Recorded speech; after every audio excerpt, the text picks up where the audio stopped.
In this video, we're going to take a look at diamond problems and how to solve them.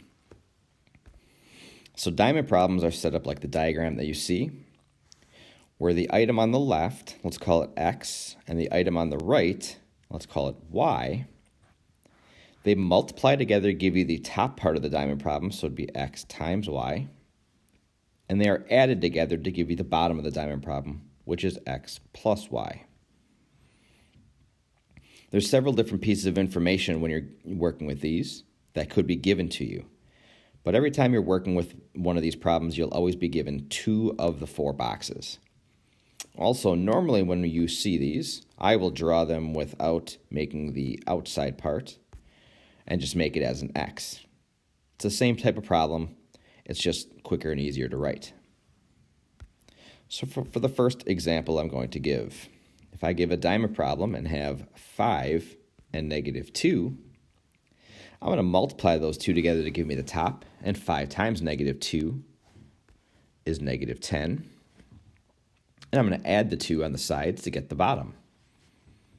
5 plus a -2 is a +3. We could also be given information on one of the sides, 6 and 10.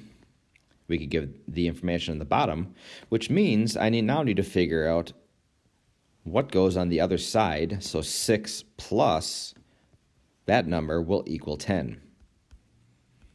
This is also a subtraction problem, 10 minus 6, and my answer is going to be 4. Once I have the side, 4 times 6 gives me my top number of 24. Another option that we could have is we could be given a top and a side.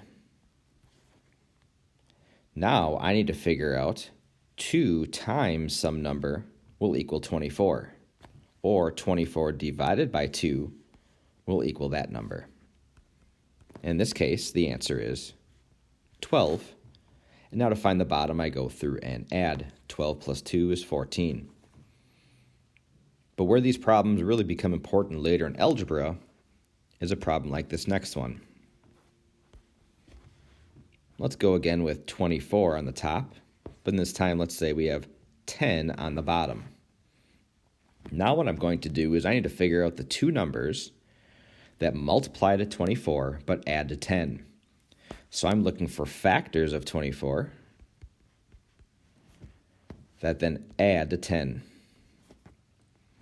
So there was a previous video on finding factors. So what I'm going to do with 24, if the numbers do not just pop right in my head and think what they are, I can make my list of factors. So for 24, I have 1 times 24. I have 2 times 12, 3 times 8, 4 times 6, 5 doesn't work, and my next number I would list would be 6, which is already listed here. So I've now created my entire list. So which one of these numbers now adds to 10? We'd have 25, 14, 11, and this is the answer of 10. So my answer is 4 and 6. Again, you do not need to do this entire process, but if you get stuck on these problems, it's an easy way of going through and figuring it out. One more example I want to go through. Let's say on the top we have a -36,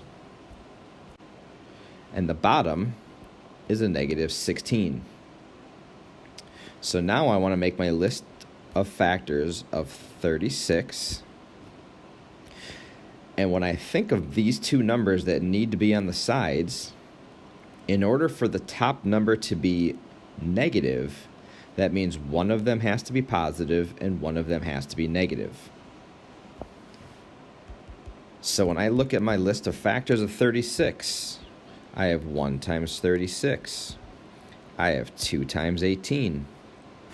I have 3 times 12, 4 times 9, and 6 times 6. 5 does not work. Now, one other quick thing here. If it's a negative 36, I now want to consider the bottom number.